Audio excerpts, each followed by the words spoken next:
This is Brandon, I'm Sarah, and of course, our beloved Aiko. Frustrated by the ever-increasing cost of living, we sold everything, went out on a limb, and left our traditional life on land behind.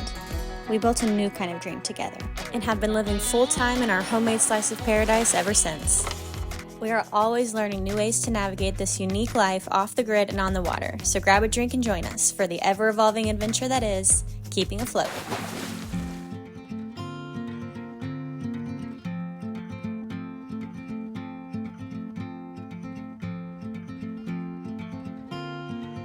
Good morning. Hey, guess what? I was thinking, do you want to go for a run? You want to go for a run? Yeah? Guess what's closed? The campground! Do you miss this place? So this is the Fontana Village Resort Campground. It closes seasonally in November, so it just closed a few days ago. I love coming to run here with Aiko in the winter. I run a lot more with her, as y'all know, because it gets colder, so she can handle longer runs. But the fact that this campground closes means I can have her here. Nobody else is here.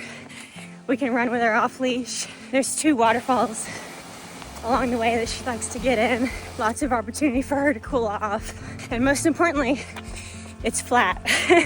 It's like the only flat place that we have to run. Oh, it's pretty exciting.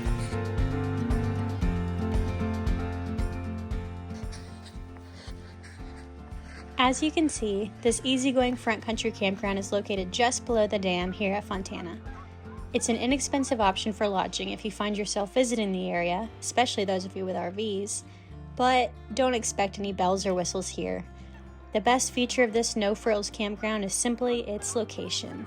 A perfect home base for visiting the tallest dam east of the Rockies, the Tail of the Dragon, boating on Fontana, or fishing the Little Tennessee. Aiko's favorite part about this spot is the year-round freezing cold water. Since this river flows out of the bottom of the dam, it's coming from 500 feet down, at the bottom of the deepest lake in North Carolina. And as such, for you and me, it is cold. But for a fluffy Akita who just ran a few miles, I would imagine it's just right.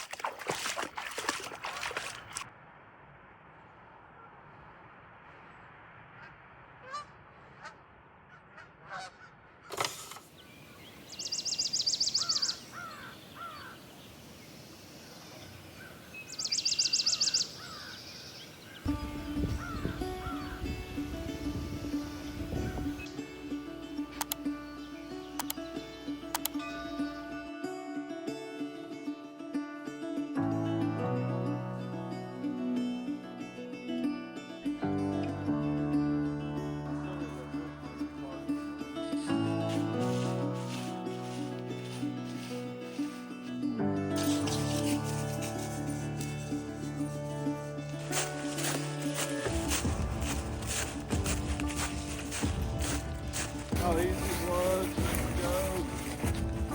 I was telling her because she was. We did it! Whoop, whoop. After a quick morning hike, we loaded up in the truck to head down the lake to check up on the not-so-floating cabins we bought to rebuild this winter.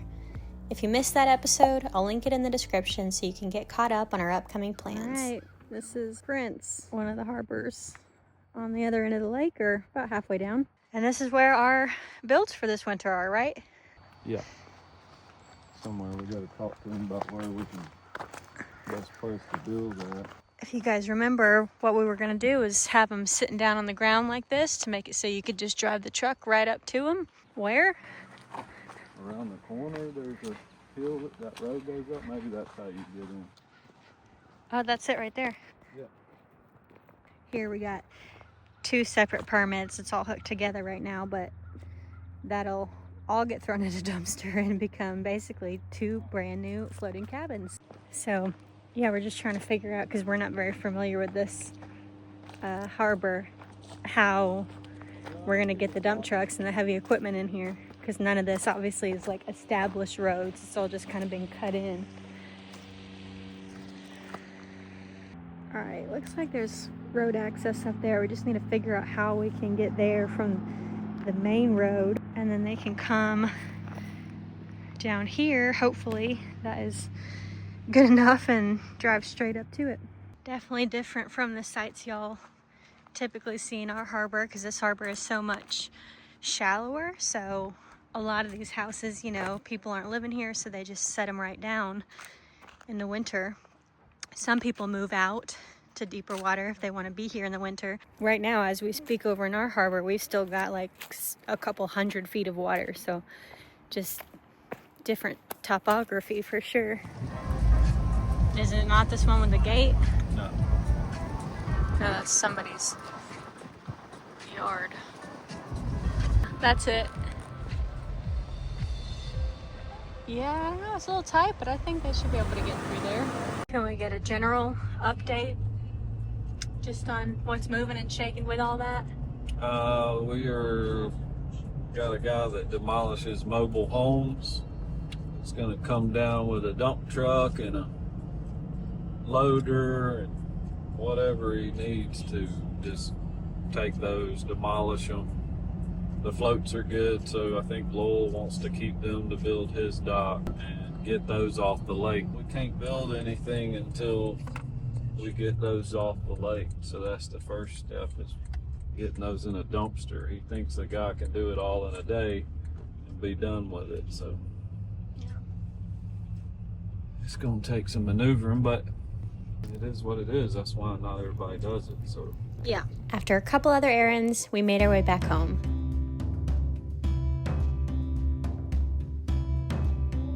The release of a new Marvel film on Disney Plus called for a proper movie night.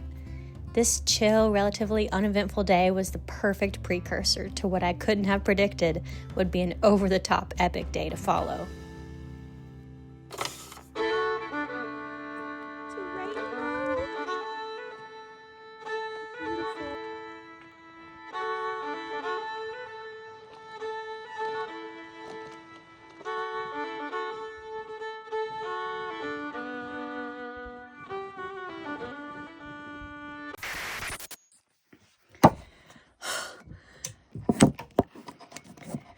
Oh my gosh.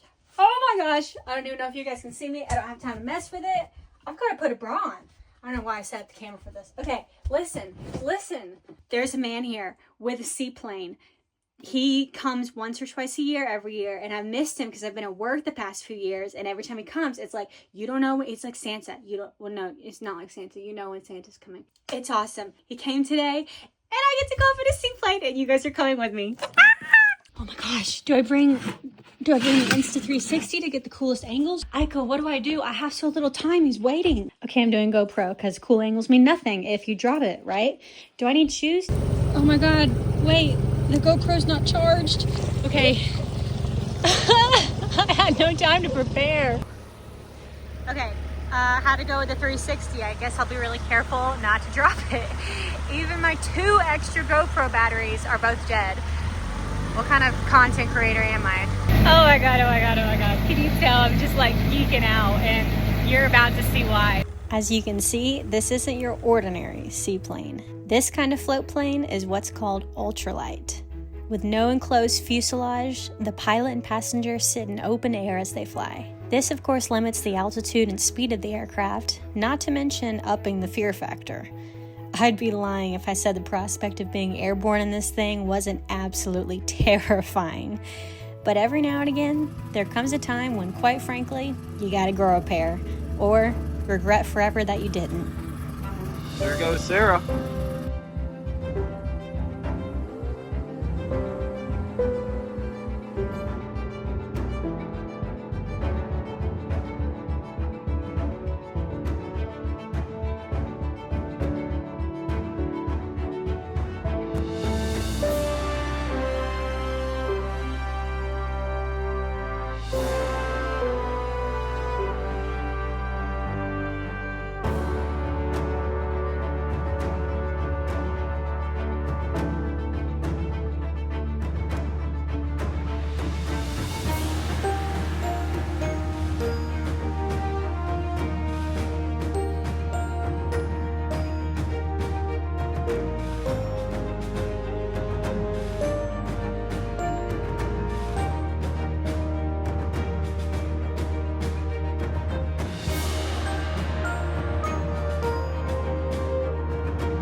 It genuinely makes me teary-eyed just watching this back. I think it's a shared human experience to dream of flying, to look up at a bird and imagine what it must feel like to see things from their point of view. This moment was the closest thing to actually achieving that I've ever experienced. It was like nothing I've felt or seen before. I've always been the person that could never understand why someone with a window seat in an airplane wouldn't be glued to the glass the whole time. No matter how many times I fly, enjoying the view from up high never gets old for me. But this, feeling the wind on my face as we carved around one of the most beautiful, breathtaking pieces of God's creation that I've ever seen, and letting it hit me over and over again that we actually get to live here, this was truly a once-in-a-lifetime experience. And the fear never did give way. Truthfully, I was scared to death the entire time. But what a beautiful thing it is to not let fear stop you, but instead to let it coexist with bravery, with awe, with euphoria. To be afraid and to do it anyways. To be reminded that you're alive in such a palpable, undeniable way. Now, I'm far from an adrenaline junkie. I mean, even roller coasters are a no from me. But I knew this was an experience I'd regret not saying yes to in perpetuity. And man, was it.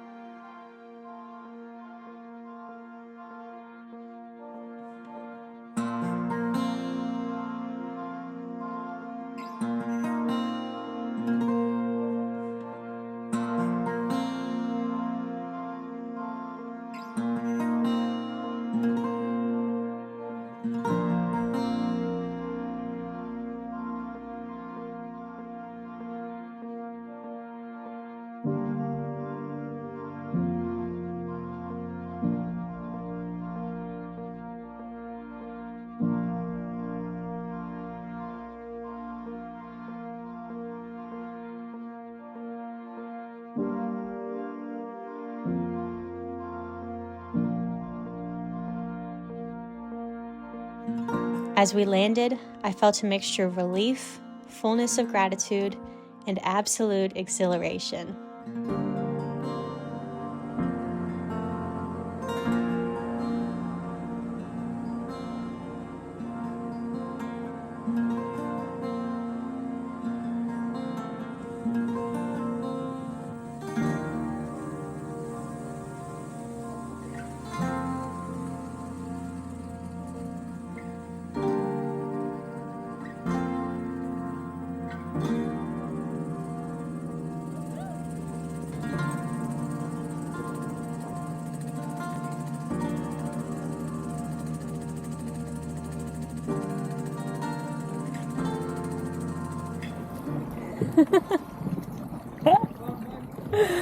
Oh my gosh, so much fun. It is definitely scary, but in the best way. No doubt. Did you tell him how scared I am of flying an airplane? He gets me on jets, bro, and I told her. No, I don't like that. They scare me to death. She got me on my first airplane ride when we were dating. No, he's like terrified of commercial airplanes. Like, I was like, oh my God, are you okay? And I'm like, baby, I've flown all over the world, and this never leaves me. It never leaves. Yeah, I don't. oh my If I don't turn the bolts on it, I just don't want to get on it. They're flying you for as cheap as they freaking can. It's like some of those airlines I get on, like Frontier and all nowadays, I'm waiting on the chickens to pop out. You know what I mean? So I know they're not paying money for maintenance, doing it right. Well, I've met the mechanics, and I'm like, oh. uh-oh. Yeah, as soon as we got to the dam, she's like, no. Well, because I remember the story that you told Did about you take how... her over the dam? I was No. going to take a left and go right out the mountain. No.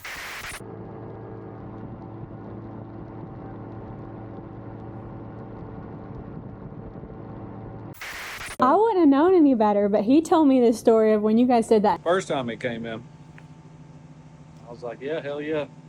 Actually, I told him no, and because I'm scared to death of flying, like literally scared to death of flying. I'll sail offshore 500 miles by myself and never care, but flying scares me.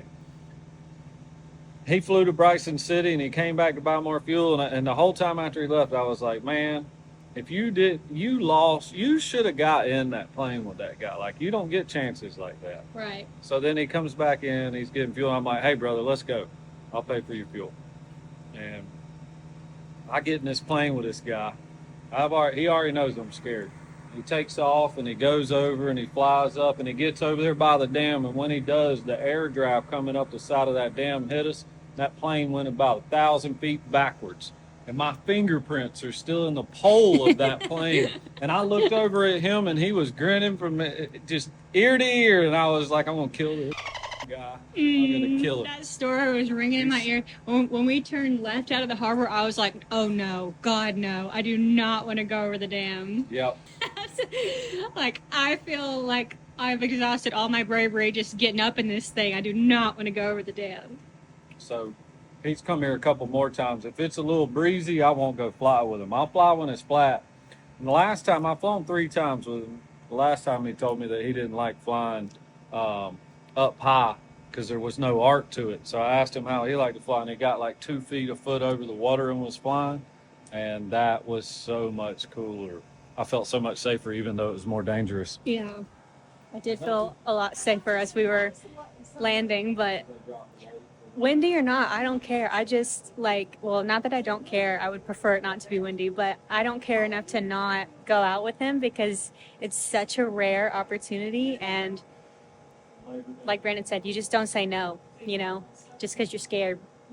You gotta go. No regrets. That was awesome. Now, I'm not saying everybody needs to go get in an ultralight seaplane, but if something did come to mind over the course of this episode that you've been putting off trying out or saying no to out of fear, maybe this is your sign. We'd love to hear in the comments about any stories y'all might have of similar situations in which you've conquered your fears and felt the rewards from it. I'll leave you with a quote from 20th century novelist Anais Nin. Life shrinks or expands in proportion with one's courage.